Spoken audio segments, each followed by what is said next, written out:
하나님의 말씀을 사랑하고 사모하고 또 말씀대로 실천하기를 또 기뻐하시는 우리 모든 분들 진심으로 환영합니다. 벌써 이제 제12과를 공부하게 됐네요. 거의 석 달 동안 이 가정에 대해서 공부하고 또 실습하고 또 토의하면서 많은 변화가 있었을 좀 있습니다. 오늘 제12과 그대의 집에서 무엇을 보았을까 이런 주제로 함께 공부해 보겠습니다. 이번 과의 핵심은 가정의 감화력이라고 할 수 있겠습니다. 우리 가정도 행복해야 되지만 이 행복한 우리의 가정을 통해서 이웃에게, 우리 친척에게, 또 많은 사람들에게 어떻게 복음을 증거할 수 있을까? 어떤 면에서는 우리 전도하는 방법 중에 아주 가장 확실하고도 가장 중요한 또 그리고 반드시 해야 될 그런 사명으로 느낄 수 있는 문제가 되겠습니다. 오늘은 특별히 특강을 먼저 말씀드리고 그 다음에 이 가정 전도에 대해 가족 전도 또 친척 전도에 가장 앞장서고 있는 모범을 보이고 있는 혼합의 그 여수의 화련교회 소식을 직접 우리가 전화로 대담하는 것을 통해서 어떻게 그들이 가족 전도를 하고 있는지 실제로 경험을 듣는 그런 시간으로 갖도록 하겠습니다. 오늘 특별히 이런 면에서 멘토링이라는 주제를 가지고 잠깐 말씀을 드리고자 합니다. 전에 코칭 얘기를 좀 드렸었는데 이 멘토링도 우리 신앙생활에 있어서 가장 영향력을 줄 수 있고 또 이 개인뿐만 아니라 한 가정에 영향을 줄 수 있는 아주 중요한 주제가 멘토링인 것입니다. 이 멘토링이라는 것은 특정 지식이나 경험을 가진 조언자가 이제 멘토가 되는 거죠.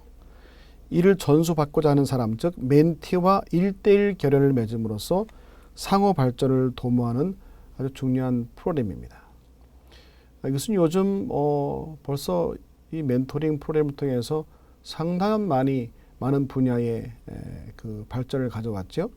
또 직장에서도 마찬가지고 또 뭐 교육계에서도 마찬가지고 또 우리 대학생들이 중고생들을 또 멘토링 해준다든지 그래서 요즘은 코칭과 함께 멘토링 시스템이 개인이나 어떤 단체의 발전에 변화에 아주 큰 영향을 줄 수 있는데 특별히 교회에서도 이 멘토링 프로그램을 통해서 교회의 그 발전, 성도들의 성숙한 신앙뿐만 아니라 이 멘토링 시스템을 통해서 전도에 활용할 수 있는 많은 경우가 있습니다.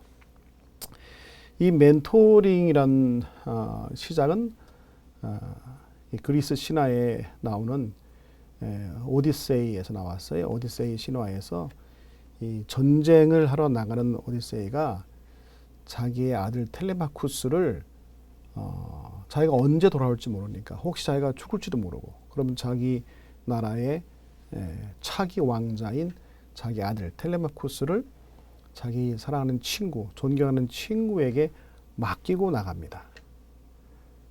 그때 이 그 왕자를 맡아서 조언자로, 안내자로, 또 심지어는 스승으로 그리고 부모와 같은 마음으로 전 인격을 다해서 차기 왕이 될 이 왕자를 정말 정성스럽게 모본을 보이고 가르치고 해서 10년 만에 이제 그 아버지가 돌아왔을 때 가장 보고 싶은 그 아들, 내 아들이 얼마나 컸을까. 근데 자기 아들하고 대해보니까 얼마나 자기 왕자가 아주 성숙하고 정말 이게 뭐 신체뿐만 아니라 모든 면에 정말 훌륭한 자질을 갖춘 왕자가 된 것을 보고 왕이 그 친구에게 찾아가서 정말 고맙다고 사례하죠. 그 친구의 이름이 멘토입니다. 그래서 이 교육심리학자들이 이 신화에 나오는 이 스토리를 교육 용어로 차용해서 한 1:1 관계로 일찍이 말하면 스승인 멘토가 제자격인 멘티에게 1대1로 정말 그 인격적으로 또 뭐 실력으로 모든 면에서 이렇게 전수해주는, 그래서 그 개인의 발전에 큰 도움이 되는 그런 시스템으로 이제 발전하고 있죠. 요즘 뭐 우리나라에서 멘토링 시스템을 많이 하고 있습니다. 이런 면에서 교회에서도 이 멘토링 시스템을 도입해서 한다면, 특별히 이 가정 문제에 있어서는 이 가족 멘토가 또 있으면 참 좋죠. 그거 잠깐 소개해드리고자 하는 것입니다. 이 멘토링 관계는 다시 말해서 멘토와 멘티와의 그런 그 1대1 혹은 가족 대 가족으로 맺혀진 이 멘토링은 평생 그 기간 동안에 갈 수도 있고 또 일정한 기간 동안에 하실 수도 있습니다. 그래서 이 상대방 멘티에게 잠재력을 계속 발견해주고 가능성을 또 보여주고 희망을 보여주고 도와주는 것이죠. 주로 이 멘토는 내가 너에게 무엇을 가르쳐 줘야 할까라는 말보다는 내가 너를 어떻게 도와줄 수 있을까라는 질문에 역점을 두게 되죠. 그래서 이 의도적으로 맺어진 두 사람 혹은 가족과 가정의 관계로 서로를 좋아하고 서로가 성공하기를 바라며 오랜 시간 동안 서로 도와주는 이런 것이 멘토링인 것입니다. 이상적인 멘토의 모습은 솔직하고 본받을 만한 귀감이 있고 또 깊은 유대관계가 있고 공개적이고 솔직하고 당신의 잠재력을 믿어주고 당신의 꿈을 파악하고 그 꿈을 현실로 바꾸는 계획을 세울 수 있는 사람인지, 그리고 당신이 보기에 성공한 사람인지, 자신의 일이 아닌 당신의 일정을 우선적으로 여기는 정말 당신을 도와주는 이런 사람을 멘토로 삼으면 돼요. 이 멘토링 관계가 시작되는 것은 두 가지가 있는데, 멘티 되는 사람이 멘토에게 가서 저에게 제 멘토가 되어 주십시오라고 요청했을 때 그 멘토가 오케이 수락하고 하면은 그때부터 멘토링이 시작된다 그래요. 또 반대로 멘토가 멘티가 될 사람을 찾아가서 내가 너에게 멘토가 되어주고 싶은데 괜찮겠니? 했을 때 상대방이 오케이 수락하면 그때 또 멘토링 관계가 시작되는 거예요. 그래서 이제 그 다음에는 멘티가 되는 방법에는 이 네 가지를 계속 하라는 거예요.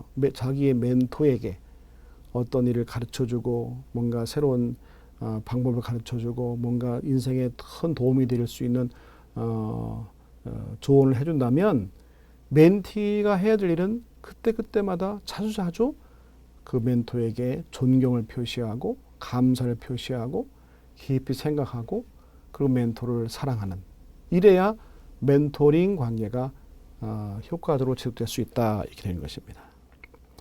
이상적인 멘티는 믿을 만한가, 쉽게 좋아하고 자연스럽게 시간을 함께 나눌 수 있는가, 계속 도와주고 싶은 사람인가, 가족 같은 사람, 배울 자세가 되어 있는 사람, 당신을 존경하고 사모하는 사람, 자기 동기화가 되어 있는 사람, 당신과 함께 있는 것을 편하게 여기는 사람, 이런 사람을 주로 멘티로 선정하면 좋죠.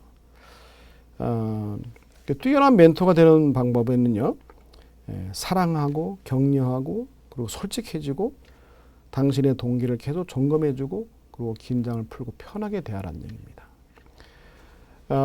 이 밥빌이라는 사람은 이 멘토링이라는 책에서 이 멘토링의 역사를 성경으로 시작됐다고 주장합니다. 예를 들면 모세가 여호수아의 멘토라는 거죠. 우리 성경 역사를 보면은 모세가 갑자기 어느 날 여호수아가 갑자기 모세가 죽은 다음에 지도자로 등장하는 게 아니라 여호수아가 항상 모세의 옆에 있었어요.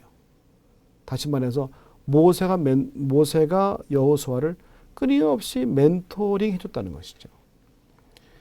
그 다음에 엘리야가 엘리사를 또 멘토링 해줬죠.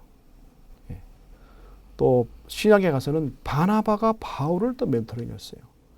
이런 바울이 회심한 다음에 사도들과 함께 같이 사역하려고 갔을 때 사도들이 다 바울을 기피했어요. 일찍은 왕따시켰어요.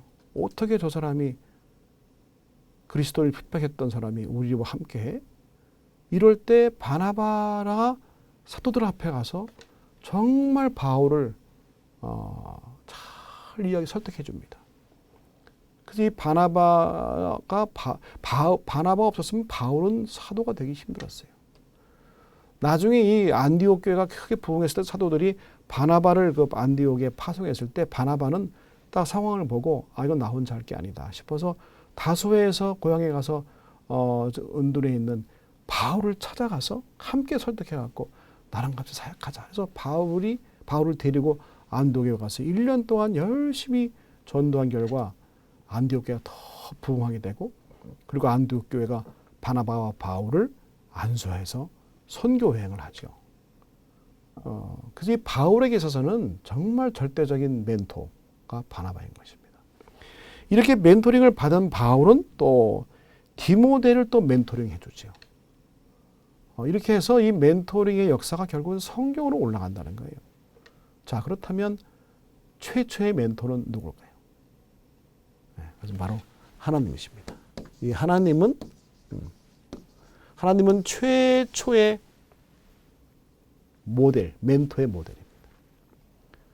이러고 보면 하나님께서 우리 각 개인을 멘토링 해주신다는 것을 깨닫는다면 얼마나 우리가 좋을까요? 어쨌건 이래서 이 성경의 이 멘토링 역사를 쭉 살펴봄과 동시에 그러면 우리 오늘날도 교회 안에서 그렇죠?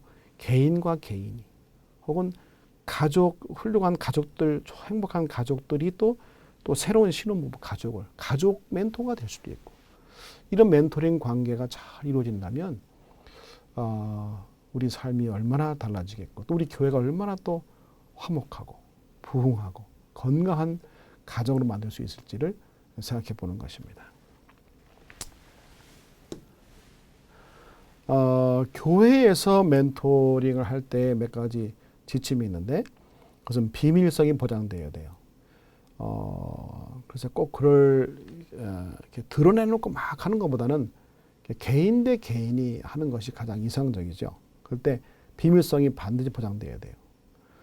어쩌면 이것은 평생에 걸친 사역이 될 수 있고 그렇다고 해서 100% 성공한다고 보장은 못해요. 왜냐하면 멘토링이 깨지면 안 되니까. 깨지면 또 100%가 성공할 수 없으니까.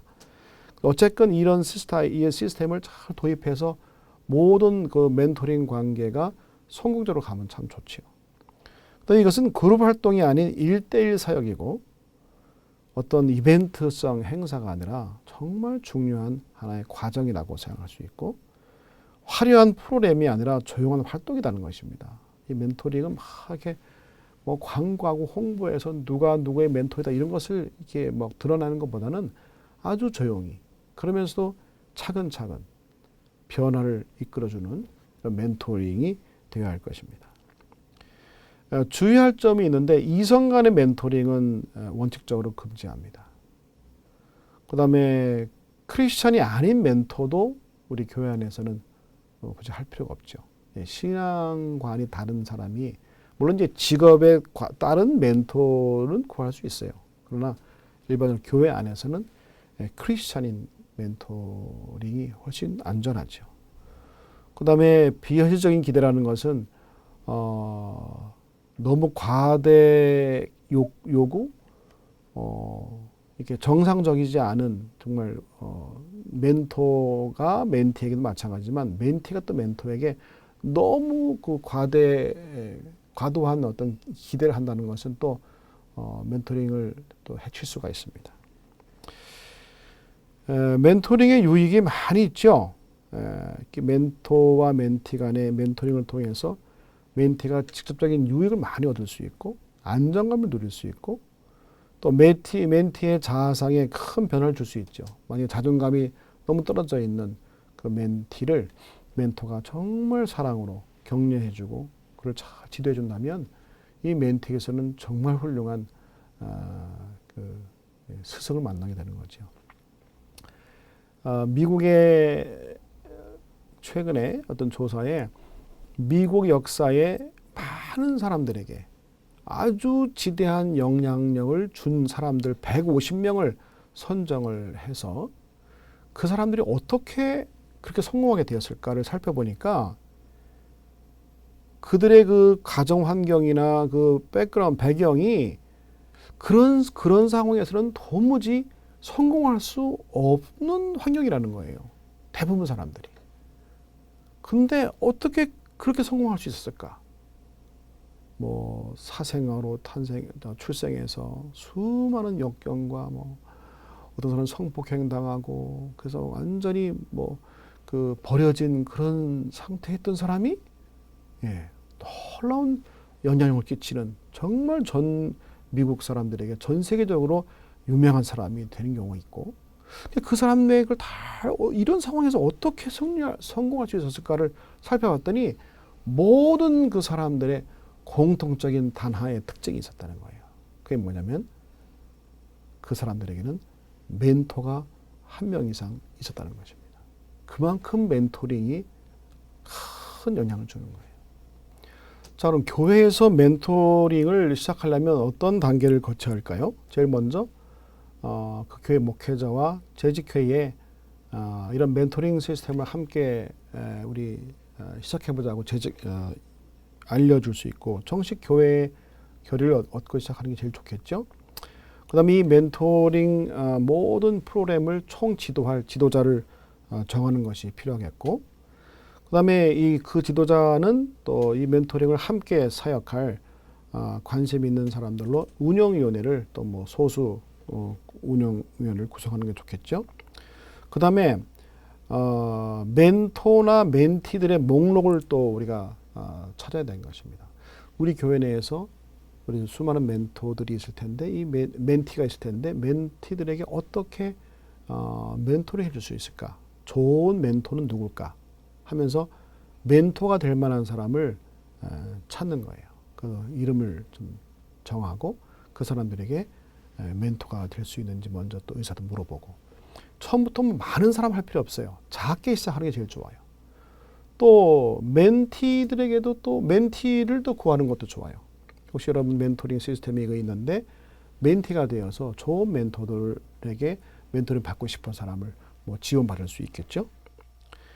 그 다음에 이제 멘토와 멘티 한 명씩을 이제 미리 다 조정한 다음에 한 명씩 다 이렇게 적절한 멘토와 멘티를 맺어주게 되면 함께 이 모이는 수련회를 개최하는데 보통 성공적인 방법을 한 교회는 주로 6개월 만에 한 번씩, 6개월 만에 한 번씩 이 수련회를 열어요.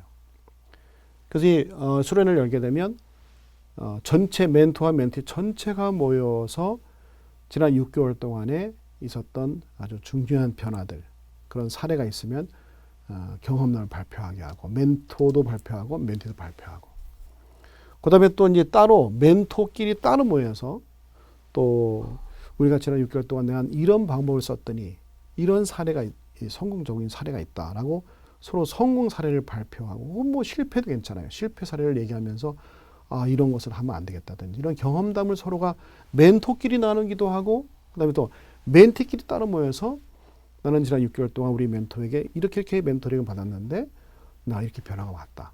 너무 행복하다. 이렇게 또 할 수도 있고 그럼 각각 멘토와 멘티가 전체 모여서 할 수도 있고 따로 모여서 또 자기네끼리 또 발전적인 의견을 모으는데 6개월 만에 한 번씩 모이는 거예요. 여러분 생각해 보세요. 너무 처음부터 너무 크게 많이 하는 것보다는 작게 시작하는 게 좋아요. 만약에 2명의 멘토가 2명의 멘티에게 처음 이제 멘토링 관계가 형성돼서 시작했다 봅시다. 그 6개월 지나면서 이 멘토도 굉장히 성숙해져요. 내가 그냥 생활하는 것보다 멘티를 내게 주어진 멘티를 어떻게 하면 그걸 더 성공시킬 수 있고 행복하게 만들 수 있을까? 그걸 계속 연구하고 하다 보면 자신도 성숙해지거든요. 그러면 너무 행복하니까 이 두 사람을 더 초청할 수 있어요. 나랑 같이 한번 해보자. 멘토링 너무 좋다. 그러면 이때 되면 이게 4명이 되잖아요. 2명 초청하면 이제 4명 되잖아요. 그러면 이 동시에 어떻게 해요? 멘토도 4명 돼요. 이 사람들이 또 6개월 뒤에 만약 1명씩 더 해봐요. 그럼 이렇게 되면 어떻게 해요? 똑같이 8명 되면 이게 4명, 8명, 16명 이렇게 기하급수로 늘어나게 돼 있어요. 그래서 한 교회를 이 멘토링 시스템으로 발전하려면 처음부터 단 2명만 시작해도 괜찮아요. 이렇게 작게 시작해서 이런 멘토 멘티 수련회를 6개월에 한 번씩 하면서 한다면 굉장한 발전이 있을 거라고 생각합니다. 한 아이, 어린 아이에게 좋은 멘토가 멘토링을 해주면 그 아이 인생의 전체를 어떻게 해요? 변화시킬 수 있어요. 한 부모를 멘토링 해주면 그 가정이 변화돼요. 어떤 조직의 대표를 멘토링 해주면 그 조직 전체가 발전하게 되고, 한 목회자에게 이 멘토링을 잘해주면 그 목회자가 변화되어서 그 교회 전체를 변화시킬 수 있는 정말 놀라운 변화가 일어날 수 있는 거죠. 한 지도자가 멘토링을 받는다면 그 지도자가 영향력을 끼치는 모든 사람들에게 지대한 발전을, 변화를 줄 수 있는 시스템이 바로 멘토링인 것입니다. 저는 얼마 전에 멘토링을 공부하고 난 다음에 가정 멘토를 좀 만들게 됐어요. 그 전에 주례할 때는 그냥 관심을 갖고 내가 주례했으니까 자주 연락도 하고 이렇게 있었지, 멘토링을 배우고 나니까 이게 그냥 단순한 관계가 아니라 주례자는 이 가정을 평생토록 멘토링 해줘야 되겠다. 가정 멘토가 되어줘야 되겠다. 그런 생각을 하게 되고, 그래서 먼저 주례하기 전에 찾아와서 서로 대화 나누고 결혼 교육을 할 때 이 얘기를 먼저 합니다. 내가 자네들의 가정, 자네 가정에 평생 가정 멘토가 되고 싶다. 괜찮겠냐? 그럼 뭐 다들 좋다 그러죠. 그래서 가정 멘토링이 형성되는 거예요. 하여간 어쨌건 이 멘토링 시스템을 교회에서 도입하게 되면 엄청난 변화가 있을 줄로 믿고 한번 도전해 보시기 바랍니다. 자, 오늘 이제 공부를 시작할 텐데, 아까 서두에 말씀드린 대로 이번 기회의 핵심은 한 사람, 한 가정이 어떻게 다른 사람들에게, 다른 가정에게 영향력을 끼쳐서, 선한 감화력을 끼쳐서 그들로 하여금 교회 안에 들어오고 예수를 영접하게 되고, 그리고 행복한 가정으로, 행복한 사람으로, 구원받는 후사로 우리 모든 삶의 교회의 목표인 선교에 효과적으로 임할 수 있을까? 이 내용이 오늘 핵심입니다. 그래서 특별히 일요일 날 소재는 히스기야 왕이 잘못 자신의 어떤 업적, 하나님을 드러내기보다는 자신의 인간적인 어떤 업적을 드러내는 실수를 통해서 우리가 배울 교훈이 있는데, 만일 나의 집에 방문자 어떤 사람이 온다면 그 사람들은 우리 집의 환경과 우리 가족들의 모습을 보고 어떤 영향을 끼칠까, 받을까 하는 그런 질문도 함과 동시에 우리 월요일 소지부터는 이제 특별히 이제 가족 선교에 대한 사례로서 안드레가 형 시몬을 또 데리고 오죠. 또 나오미가 룻에게 그 이방 나라에 갔을 때 가서 자기 아들들 다 결혼하고, 그다음에 그 며느리에게 어떻게 모범을 보였길래, 이렇게 말하면 멘토링도 생각할 수 있겠죠. 그렇죠? 나오미가 시어머니로서 며느리에게 멘토링을 어떻게 해줬길래, 룻은 자기 남편도 죽고 이방 나라에 그 시어머니를 아무 보장도 안 돼 있는 시어머니를 따라가면서 어머니 하나님이 나의 하나님이 되고 어머니 나라가 나라의 나라가 되고 어떻게 이렇게 변화될 수 있을까?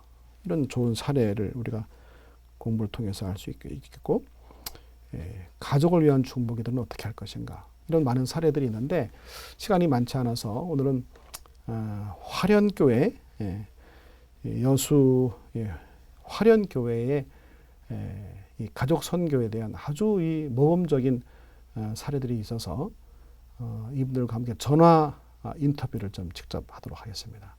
이분들의 그 사례의 생생한 그 간증을 들으시면서 여러분들도 우리도 이런 가족 전도를 했으면 좋겠다.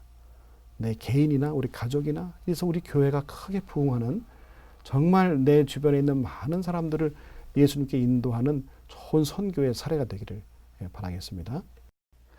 안녕하십니까 장로님. 예, 여기 안녕하세요. 네, 여기는 안교 방송 녹화 중인데요. 예, 이번 그 12과의 내용이 예, 우리 가정이 어떻게 하면 우리 가족들 중에 예수를 예, 믿지 않는 사람들 혹은 이웃에게 좋은 감화력을 끼쳐서 전도할 수 있을까에 대한 내용이 핵심이에요. 예, 근데 마침 그 최근에 그 여수 화련교회 소식이 지금 교회지람에도 났고 또 패밀리 체인 운동을 같이 하자고 지금 전국적으로 운동을 벌이고 있는데 예. 여기에 대해서 장로님께서 어떻게 이 화련교회를 처음 오셨을 때부터 이 운동을 어떻게 벌이시게 됐는지를 잠깐 여쭤볼게요. 예. 네, 우선 장로님이 미국에서 은퇴하시고 한국에 오신 지가 몇 년 되셨죠? 3년 됐습니다. 3년이요. 3년 2개월. 3년 2개월. 근데 여수 화련교회를 어떻게 가시게 됐어요? 화련교회에서 초청을 해서 왔습니다. 아, 그러시구나. 그러면 처음에 갔을 때 화련교회에 교인이 2명밖에 안 남았다고 제가 들었는데 맞습니까? 예, 한 명 남았는데 네, 옆에서 지도해 주실 집사님이 네. 한 분 오셔서 아, 그래서 이제 2명 남았던 교회지요. 그럼 어떻게 그럼 그 교회를 3년 만에 거의 50명의 성도로 이렇게 부흥시켰는지 그 비결을 좀 말씀해 주시겠어요? 비결은 없고 네, 여기 와서 이제 전도지를 돌리고 시조를 돌리고 그 가정과 건강 잡지를 돌리고 네, 그렇게 했는데 전 이 지역의 사람들에게 2번, 3번 이렇게 돌렸는데도 네, 효과가 하나도 없었어요. 예, 그래서 한 사람, 2사람 우리 교인들이 모여드는 사람들에게 네, 자녀들에게 대한 전도를 하자. 어, 그러면은 전도지는 잘 받으려고 하지 않아도 네, 또 이 시골 교회는 읽어도 잘 모르는 분들이 많이 있는데 네, 자녀들에 대해서는 전도할 수가 있겠더라고요. 예, 예, 그래서 우리 자녀들을 전부 명단을 뽑았더니 엄청난 자녀들을 우리가 확보하고 있었어요. 예, 그래서 그 어머니가 자기 이 동네에 살지 않는 다른 도시의 자녀들에게 네, 교회에 대해서 예수님에 대해서 내가 예수를 모르다가 예수님을 알게 된 이후에 내가 기쁨과 즐거움과 어떤 변화가 있었던 것을 얘기해 주자. 예, 예, 그렇게 해서 그 자녀들이 처음에는 조금 반대했지만은 네, 끝내는 침례를 받게 되고 1년, 2년 지나가면서 많은 사람들이 확보되고 네, 우리 자녀의 또 친구가 있어서 네, 그 수가 기하급수적으로 많이 확장되었지요. 예, 아유 참 좋은 사례가 되는데 그러면 예, 그 현재 2명밖에 안 남았었던 교회에서 그 다른 사람들, 그 다른 외지에 있는 가족들을 전도한 거 아니에요? 자녀들을 전도한 거 아니에요? 그렇죠. 그러면 그 어떻게 그 화련교회가 이렇게 많이 그 교회도 성장하게 됐어요? 자녀들에게 전도한다는 것은 네, 우리가 전도지를 돌리는 전도와 좀 다른 점이 있습니다. 네, 그것은 전도자가 네, 변화되지 않으면 전도할 수가 없어요. 그렇죠. 예, 전도지를 돌리는 것은 내가 변화되지 않아도 전도지를 돌리고 음, 떠나가니까 모르지만은 네, 자녀들은 이 부모님들이 변화되는 모습을 보고 자기들도 변화가 돼서 그렇죠. 예, 가족 전도를 하는 사람은 그 부모가 됐든 형제가 됐든 생활의 변화와 네, 상대방에게 배려를 해주면서 내 자신이 네, 변화가 이루어지기 때문에 네, 내 이웃들이 그 모습을 보고 찾아오기 시작한 거죠. 아, 그렇군요. 전도지를 돌리니까 네. 그 다음에는 그냥 큰 어떤 계기가 이루어지지 않는데 음, 가족 전도는 아버지가 암만 그러셔도 나는 아버지를 잘 압니다. 이런 시간이에요. 그렇죠. 예, 예. 그러니까 변화되면서 그 이웃들에게도 내 변화되는 모습이 전달이 되죠. 아, 그렇군요. 그러면은 그 타지에 있는 자녀들도 전도했지만 그 화련교회 그 마을에 있는 사람들도 전도가 이웃에게도 전도가 됐겠네요. 전도가 자연적으로 어, 전도가 되고 예, 타지에 있는 어떤 우리 안식일 교회의 교인의 부모들이나 네. 형제들이 이 어, 여수 어. 화련 근방에 또 살아요. 아, 예, 예, 예, 예. 그래서 그래서 우리 스스로보다는 네, 다른 여건들이 많이 조성될 수가 있고 어, 우리 자녀들이 서울이나 천안에 있는 자녀들을 네, 전도해서 그 교회에 인도해 주면은 네, 그것으로 끝나는 것이 아니고 네. 그 내 아들 딸들의 친구들이 또 많이 있어요. 그렇죠. 그 친구들이 화련에도 있단 말이죠. 화련에 있는 사람도 있고 예, 다른 다른 곳. 지역에 그렇죠. 많이 있고 그럼 전국적으로 지금 이게 확산되는 거네요. 전국적으로 확산되기 위해서 노력했는데 네, 우리 교회가 여러 가지 여건들이 각 교회에 있어서 그런지 네.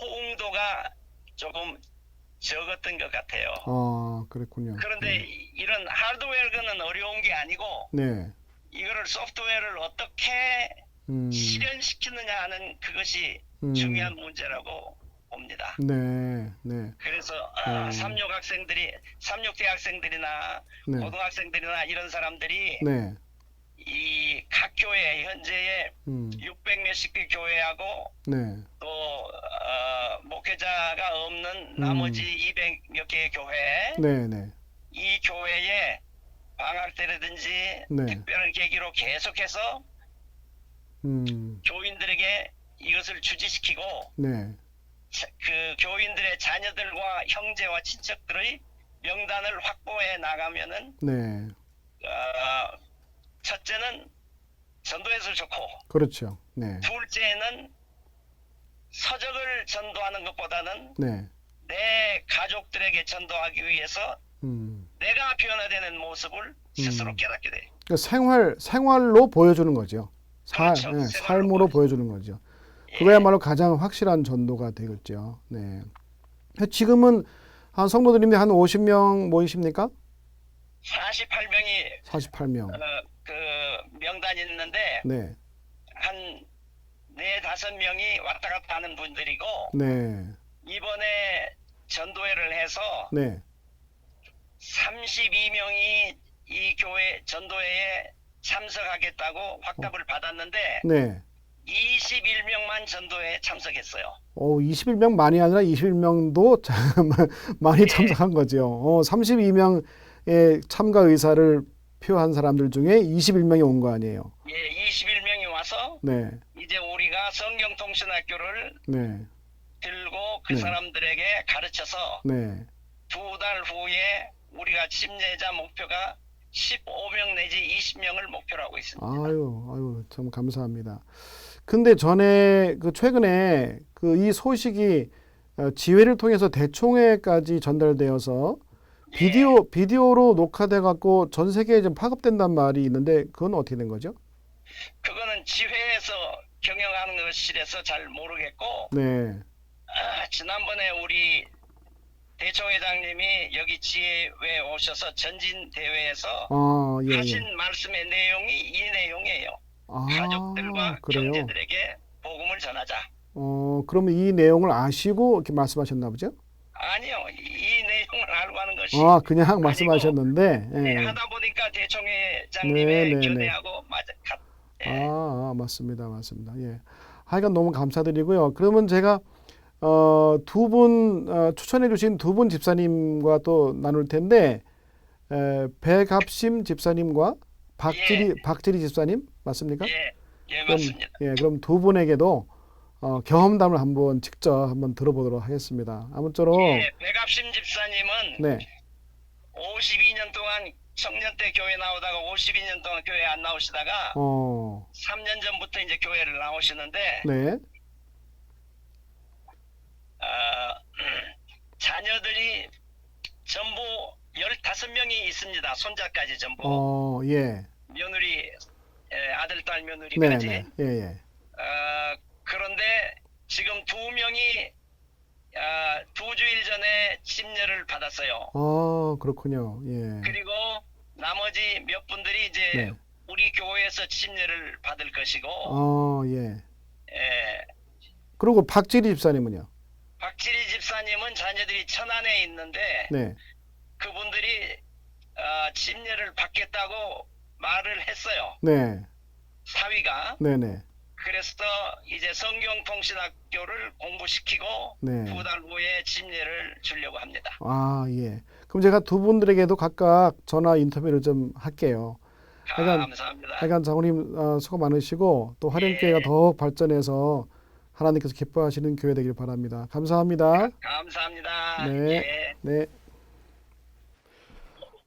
집사님 광주에 있는 그 가족들에게 어떻게 전도하기로 마음을 전도를 어떻게 먹었죠? 했냐고요? 네. 예. 네, 네, 작년 4월 달에 아들이 먼저 갔어요. 네, 아들이 저보고 엄마 저거 뭐야 생일이 오는데 선물 사줄 건데 뭐가 좋아 필요해 저거 선물 사줄게 감기로 오라 그래요. 네, 아따 때는 이때라고 그냥 갔지. 예, 나는 선물이 필요 없고 어, 그거 교회 나오는 게 선물이다. 예, 나에게 그렇게 큰 기조한 선물 어디 있거든. 내가 교회만 전부 다 나오면 나 너한테 큰 선물 받았다가 그렇게 하고 이제 전도를 했죠. 그러셨어요. 그랬더니, 그래서요. 예, 예. 그랬더니 애들이 네, 우리 아들이 네, 엄마 그러면 저기 엄마 선물 크게 해준다 하면서 네, 지금 가져. 또 우리 지금 동생들 가져. 예, 전부 다 교회를 입고 하루 나가 감기로 올라갔더니 교회를 나갔어요. 그래서 그러세요. 계속 나와가지고 예, 그래가지고 이제 올해 침례 받았죠. 언제 6월 1일 안 실친을 받았다고요? 네, 아, 작년 4월 달부터 다녀가지고 올해 침례 받았죠. 그러니까 1년 동안 이렇게 가끔씩 왔다 갔다 네. 하시면서 네. 이제 신앙생활을 왔다 하도록 갔다 하면서 네, 또 교회 목사님께서 잘 지도하고 네, 그래 아들이 또 다행히 처음에 하나님께서 축복을 주셨는가 네. 축복을 받았죠. 어떻게 그래가지고 축복받으셨어요? 아들이 교회를 가면 재밌대요. 어, 한국 가고 재미없으면 안 가잖아요, 아들이. 그렇죠. 예, 사람들이- 몇 살인데요, 그 아들이? 손자가 몇 아들이 살이에요? 지금 46살이에요. 아들이 재밌다고요, 교회가? 교회 그러면- 가면 재밌대요. 그러면 그 네. 손자들도 또 있을 거 아니에요? 예, 손자들도 있고 며느리도 있는데 며느리가 아직 교회를 지금 마음이 안 열렸는가 교회를 안 나가네요. 아들만 그래요. 침례를 받고. 그럼 아들하고 손자들도 교회 네. 나가요? 손자들은 여기 여천 내가 딸 있는데 딸 손자들이 네. 2명, 3명이 나가고 그러시군요. 또 저 나주에가 또 한 명이 딸이 있는데 거기에서 손자 둘하고 우리 네. 딸하고 교회를 나가고 우리 딸도 침례 받아서 이번에 같이 지금 오빠랑 그러면 작년부터 1년 사이에 네. 1년 네. 사이에 총 몇 명을 예수님께로 총 인도한 몇 거예요? 명이야 그러면 6명이 해가지고 예. 6명 예. 또가 7명이 받았죠. 7명이. 와, 7명이 교회를 일곱 명. 나갔어요. 그러세요. 침례는 네. 이제 4명 받고 네명 이제 받고. 어린아이니까 아직 저기 초등학생 이런 것들은 아직 침례는 안 받고 이제 네. 중학생이 하나 받고. 그렇군요. 네. 그랬어요. 아유, 네. 그러면서 네. 계속 우리 자녀들을 위해서, 손자를 위해서 계속 기도하실 거 아니에요? 아유, 아침마다 나가 기도를 하고 하나님 아버지 우리 애들 신앙을 날마다 키워주라고 막 기도를 열심히 합니다. 그러세요. 예, 젊은 사람들이 지금 세상에 볼거리, 죽일거리가 얼마나 많잖아요. 네. 그런데 빠지면 진짜 헤어나기가 힘들고 하나님 아버지께 아침마다 우리 교회 새벽 기도를 해요. 우리 교회는. 네. 그래가지고 매일 기도를 할게요. 그래요. 아, 이건 우리 어머님의 예. 기도는 반드시 네. 하나님께서 응답하시니까 모든 네, 자녀들이 다 하나님께서 제 기도를 응답을 다 해주셔가지고 우리 자녀들이 그래요. 다 나오니까 겁나게 저는 축복받았어요. 아이고 많은 축복 받으셨네요. 예. 그래 앞으로도 계속해서 우리 모든 예. 자녀들뿐만 아니라 이웃들도 전도하는 그렇죠. 예. 근데 지금은 우리 형제들, 이웃들, 친구들 이렇게 네. 하려고 막 굉장히 노력을 해도 막 전도 한 사람 한다는 거 이렇게 힘들어요. 그래요. 도와도 아이고. 힘들어요. 막 마음고 정성을 다 해도 지금 그래요. 말똥 네. 이제. 네, 끝까지 기도하세요. 네. 끝까지 기도하시면 예, 반드시 네. 하나님께서 네. 응답하실 겁니다. 감사합니다. 화련교회 사례를 우리가 들어봤는데 교회의 평신도 지도자로 김종식 장로님께서 3년 동안에 2명 있는 교회를 지금 거의 50여 명 되는 교회를 부흥시키는데 그 가장 큰 핵심 되는 방법이 가족 전도를 하자. 오늘 그 교과 내용과 너무 부합되는 말씀이라서 사례라서 함께 경험을 나누었습니다. 백합심 집사님 얘기 좀 들었는데 그분은 어른이시니까 이 폴더 전화라 이 영상 통화가 안 돼서 전화로 드렸고 좀 전에 약속을 했는데 우리 박지리 집사님도 통화를 하기로 했는데 계속 전화가 안 되네요. 박 집사님 얘기를 잠깐 드린다면은 이분은 어떤 목사님의 누님하고 이렇게 같은 고향에서 자라게 됐는데 어릴 때부터 교회 나오라고 그런 소식을 계속 이제 전했지만은 안 나가고 있다가 최근에 한 2년 전인가가 교회를 나가게 됐대요. 그래서 그 현재 목회하고 있는 어떤 목사님, 혼합 있는 목사님의 그 누님과 그 가족들이 얼마나 모범된 생활을 보이는지 참 어릴 때부터 그 가정에 대한 좋은 그 감동이 있었다는 거예요. 근데 그 수십 년 지난 다음에 그 결실을 이제 맺게 된 거죠. 그러니까 자신이 이제 교회 나와서 신앙생활이 너무 재밌고 행복하니까 천안에 자기 이제 딸이 있는데 이제 온 교회가 이제 가족전도 하는 분위기다 보니까 자기 이제 딸에게 사위에게 자주 연락하고 교회 한번 나가보라고 신앙생활 너무 재밌다고 계속 연락을 하면서 요즘 아주 좋은 관계를 유지하고 있고 마음을 많이 열었다는 그런 이야기를 제가 들었습니다.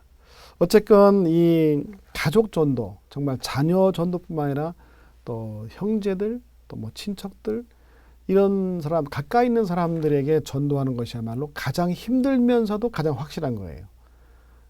아까 우리 김종식 장로님 말씀드렸지만 어떤 전도지나 어떤 책자로 전하는 것보다 더 확실한 것은 삶으로 모범을 보이고 사랑을 실천하고 또 그들에게 마음을 이렇게 살기 위해서는 정말 얼마나 기도 많이 하고 얼마나 친절하고 자주 가서 또 연락도 하고 이런 노력의 결과 결국은 그들이 감동을 받고 또 예수를 믿게 되는 귀한 경험에 이르게 되는 것이죠. 교회 지남에 소개되고 지난 기에도 이 화련교회 이 가족전도 이 패밀리 체인 운동을 기사를 볼 수 있어요. 한번 참조하시기 바랍니다. 자, 화요일 날은 이제 평화의 승리인데 결국은 한 가정에 뭐 이러저러한 사연으로 신앙하지 않는 남편하고 결혼했을 때 어떻게 하면 불신의 남편을 귀로 나오게 할 수 있을까? 그죠? 고린도서 17장에 있는 아주 좋은 말씀이 있어요. 어떤 여자에게 믿지 아니하는 남편이 있어 아내와 함께 살기를 좋아하거든 그 남편을 버리지 말라. 다시 말하면 그 불신의 남편을 예수님께 인도하는 좋은 기회를 삼으라는 것이죠. 네. 어떤 교회 사례가 하나 있는데 한 꽤 오래됐어요. 그때는 우리나라에서 이제 주 5일 제가 실시되기 전에 주 6일 날 6일 동안 일하는데 근데 공휴일이 왜 안식일과 겹칠 때가 있잖아요. 그럴 때 그 교회는 불신자 남편을 둔 외짝 신앙하는 집사님 여집사님들이 꽤 여러 데 있었어요.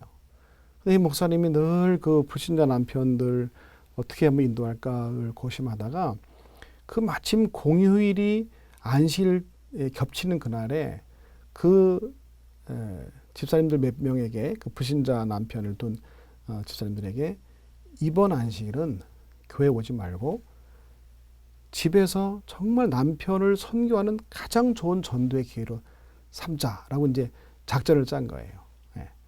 그래서 왜 당신 교회 안 나가냐고 물어보면 오늘 우리 목사님이 당신이 오늘 모처럼 쉬는데 교회 오지 말고 가정에서 당신에게 잘 이렇게 좋은 음식도 해주고 같이 함께 있으라고 했다고 이렇게 얘기하라. 그랬더니 남편이 그게 목사 멋진데 이렇게 얘기했다는 거예요. 그럴 거 아니에요? 그런 다음에 이제 며칠 있다가 그 우리 목사님이 당신을 좀 보고 싶은데 괜찮을까? 이렇게 하니까 그 멋진 목사 오라 그래.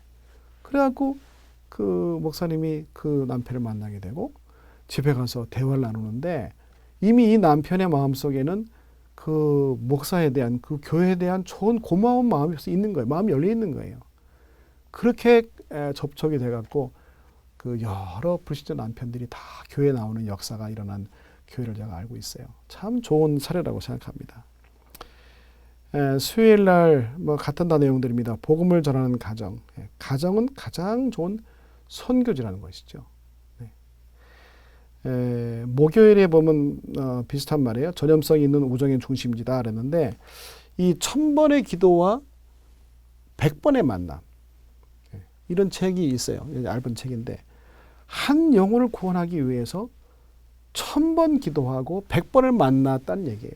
그렇게 수십 차례 수백 번 같이 기도로 만나고 직접 만난다면 어떤 영혼이든지 다 그 사랑에 이끌려서 교회 나온다는 얘기죠.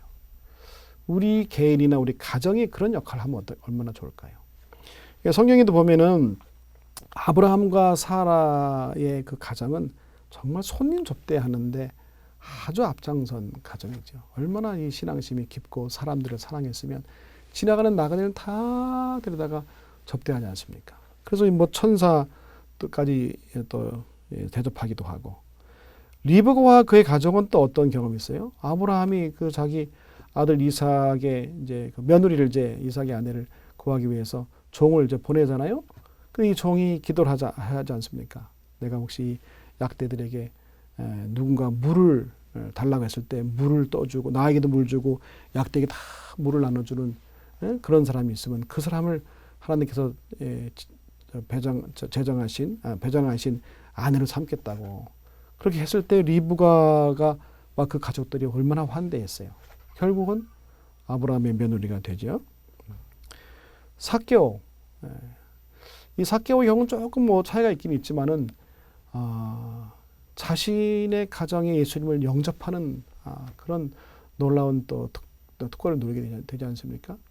어쨌건 이 성경의 사례들도 그렇지만 우리 개인뿐만 아니라 우리 가정이 복음의 중심지로 선교의 중심지로 삼는다면 하나님께서 얼마나 기뻐하실까요? 결론 말씀드리겠습니다. 사람들에게 할 수 있는 가장 강력한 설교는 사람의 마음과 생에 미치는 진실한 가정의 가마이다.